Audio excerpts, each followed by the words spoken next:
Mis muy amados del reino, volvemos a reencontrarnos con un tema que aparentemente está pasado de moda. Algo que se oye muy poco desde los púlpitos y desde los lugares de enseñanza bíblica. Un tema que, como prácticamente,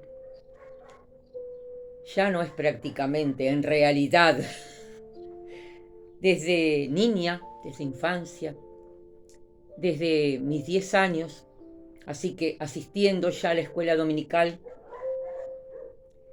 y cada reunión mensual, y tú vas a entender el por qué, una vez al mes, este era un tema que siempre era al cual nos llevaban, nos dirigían por la palabra de Dios a través de las palabras del predicador.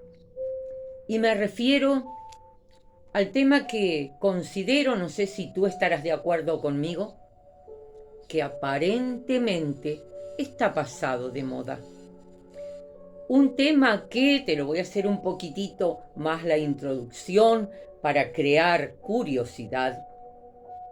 El humanismo de este siglo XXI, los mensajes motivacionales que de ahí se oyen, el empoderamiento que tanto mi alma rechaza, todo lo opuesto a lo que hoy en tantos púlpitos, en tantos lugares de predicación en el mundo entero sería el centro, ha desplazado al principal mensaje de la bendita palabra de Dios.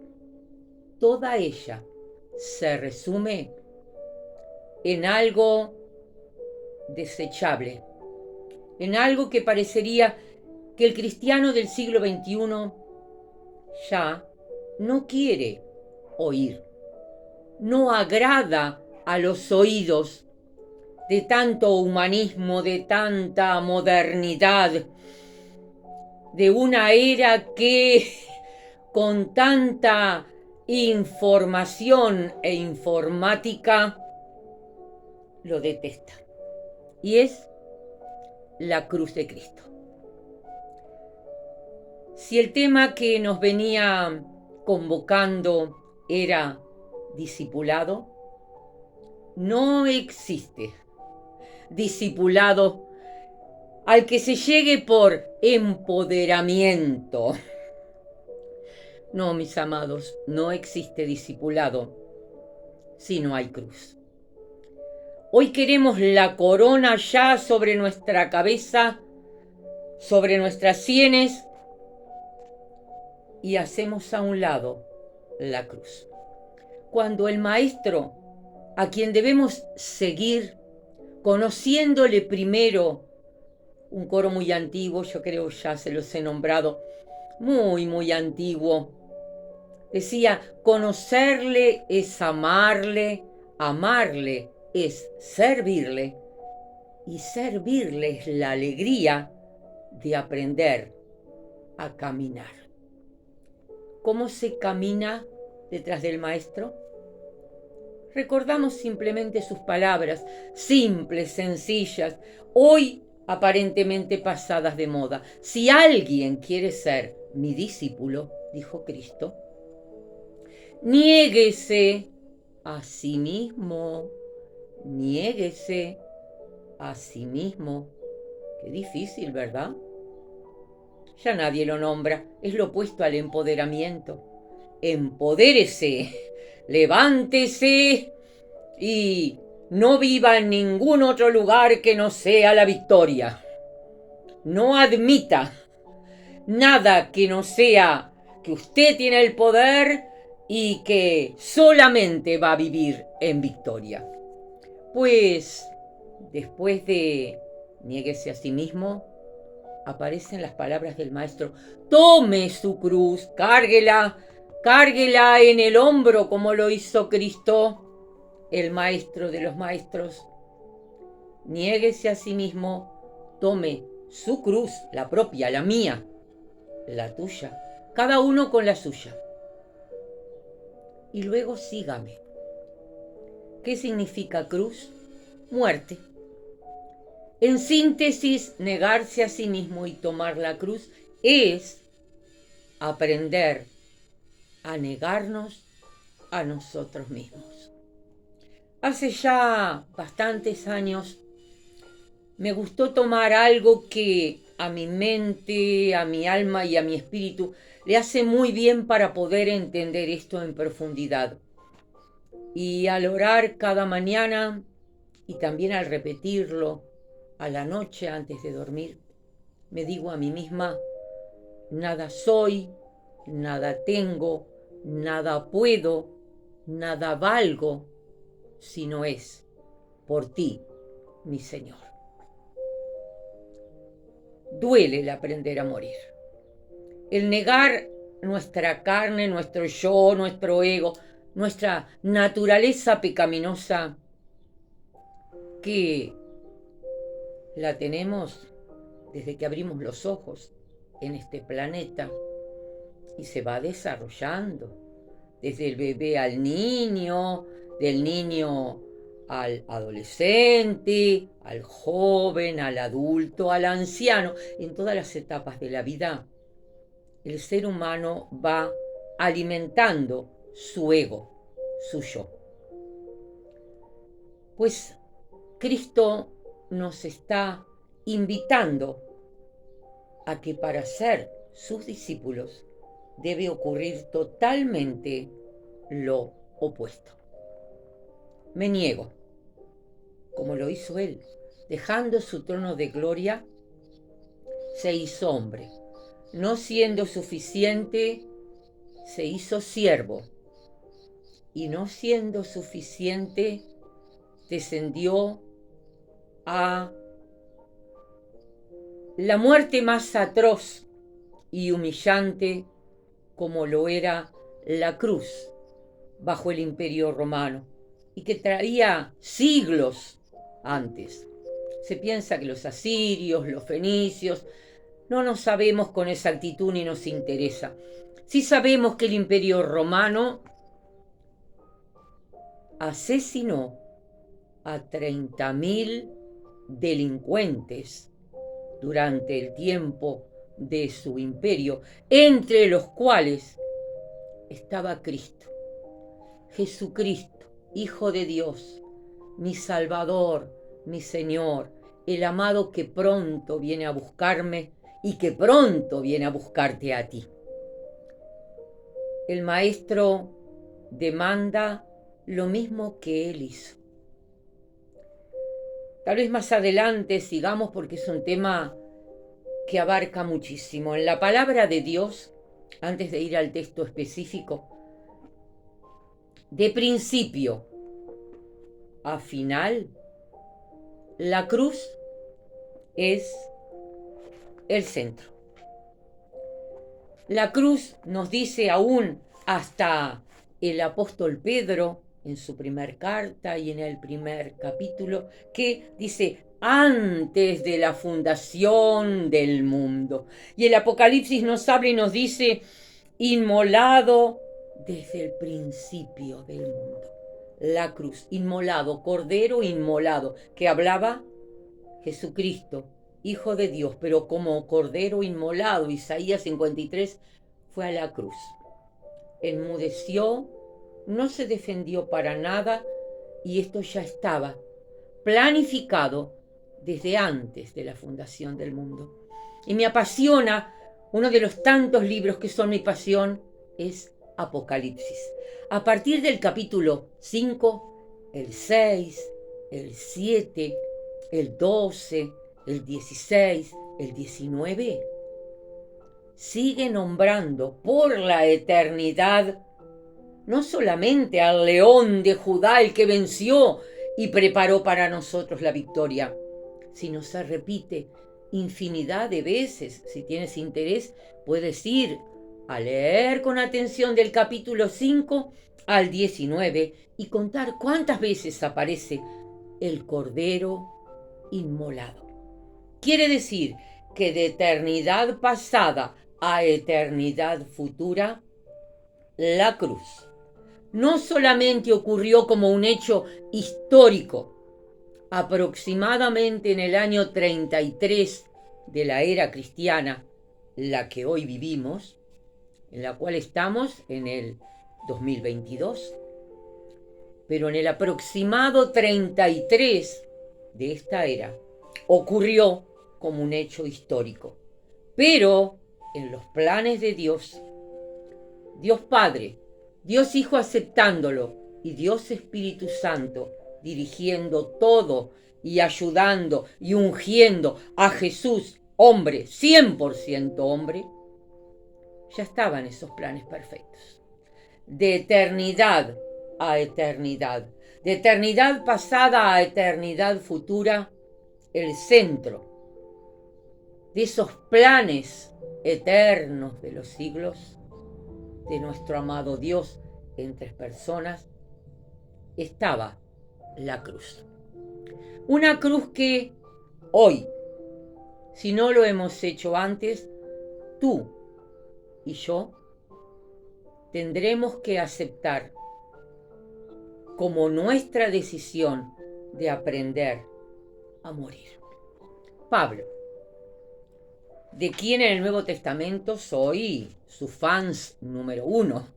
En el antiguo Moisés, pero en el nuevo, dejando la persona de Jesucristo fuera de esta competencia,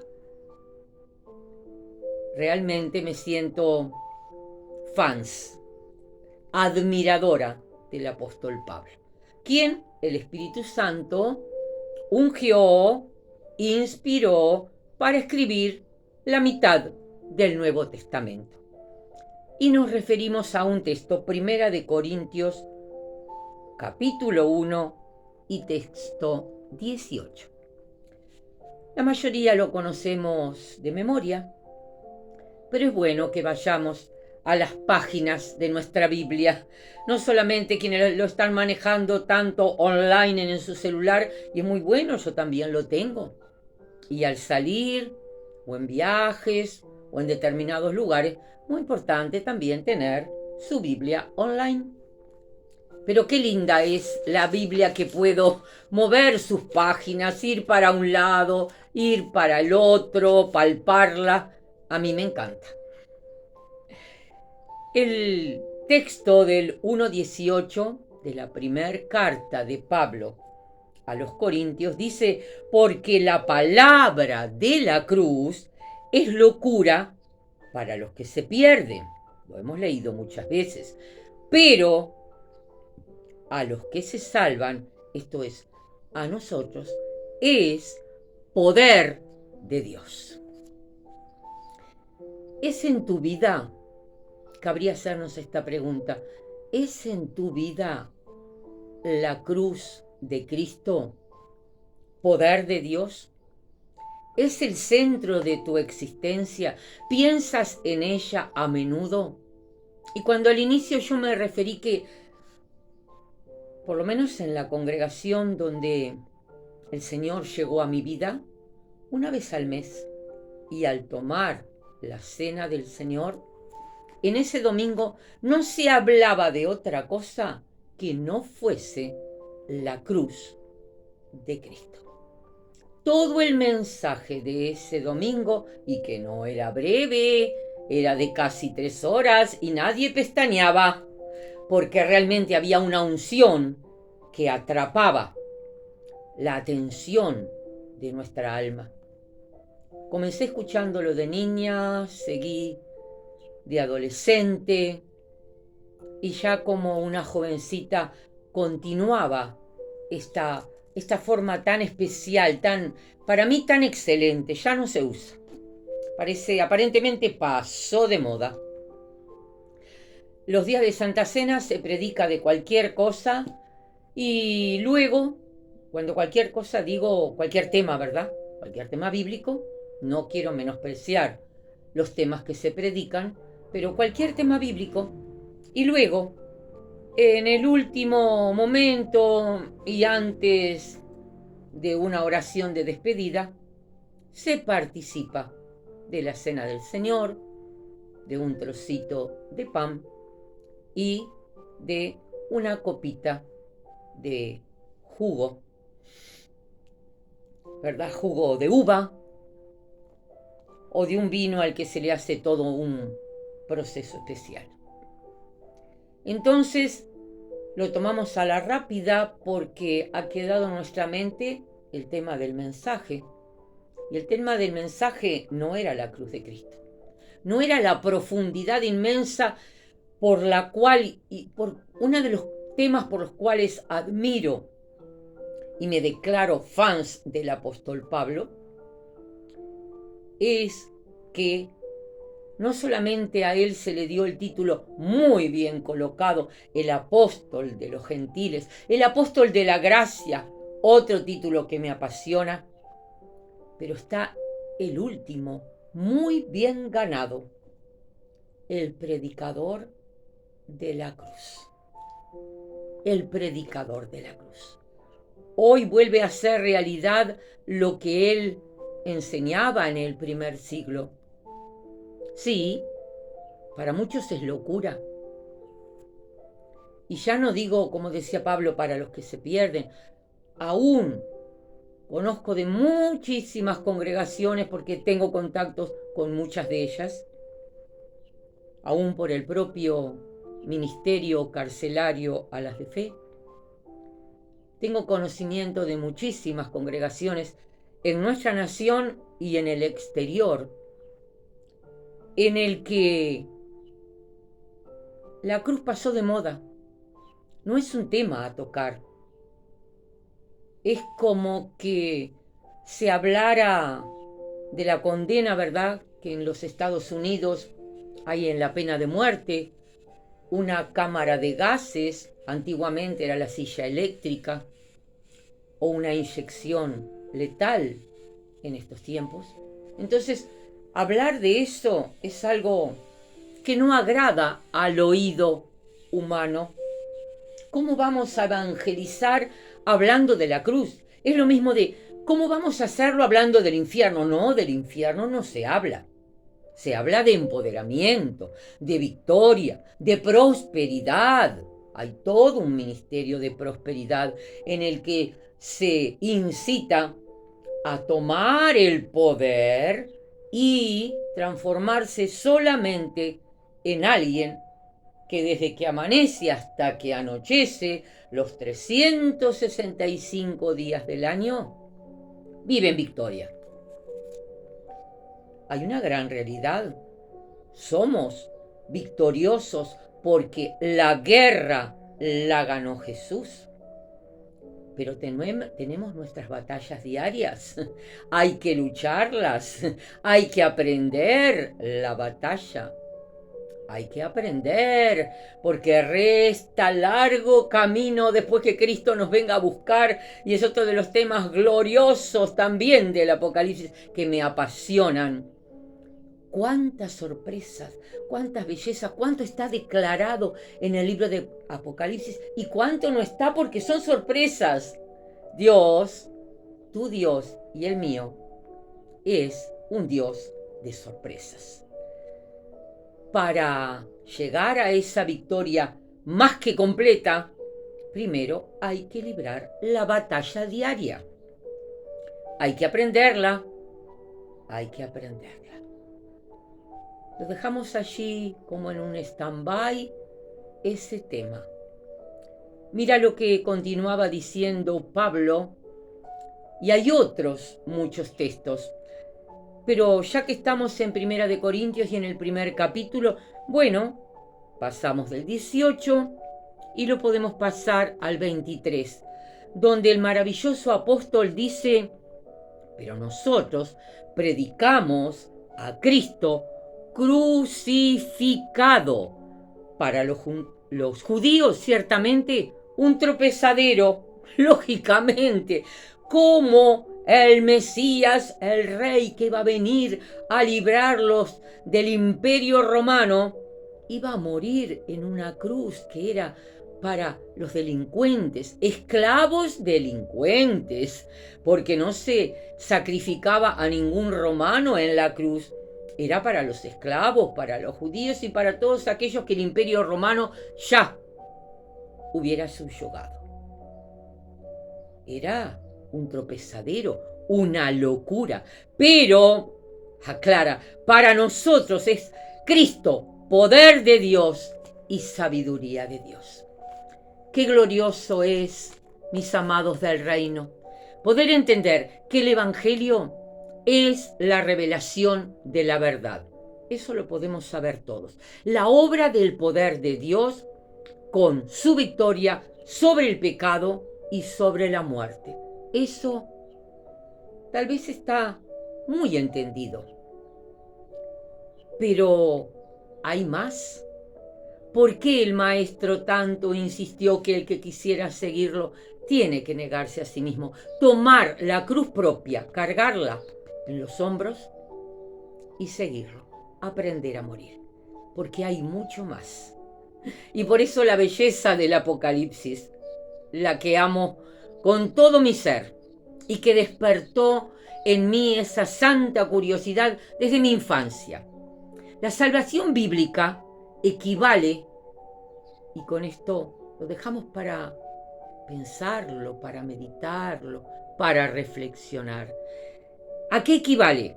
A una completa restauración. No solamente que mi alma necesita ser salvada, perdonada de todos mis pecados, los pasados y los que cometo a diario, porque aún estoy en carne y sangre, y la vieja naturaleza estará conmigo hasta el momento que el Señor me llame a su presencia o nos venga a buscar. Esa restauración completa incluye la restauración del universo. Puede parecerte una locura, pero que ahí quede para la reflexión. Y esa restauración tan profunda, tan completa, abarca aún el universo. ¿Sabes por qué?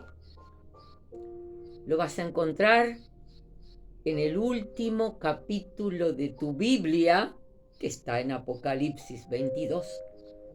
Cielos nuevos y tierras nuevas, y tierra nueva, un planeta nuevo, porque este está destinado a ser extinguido por fuego.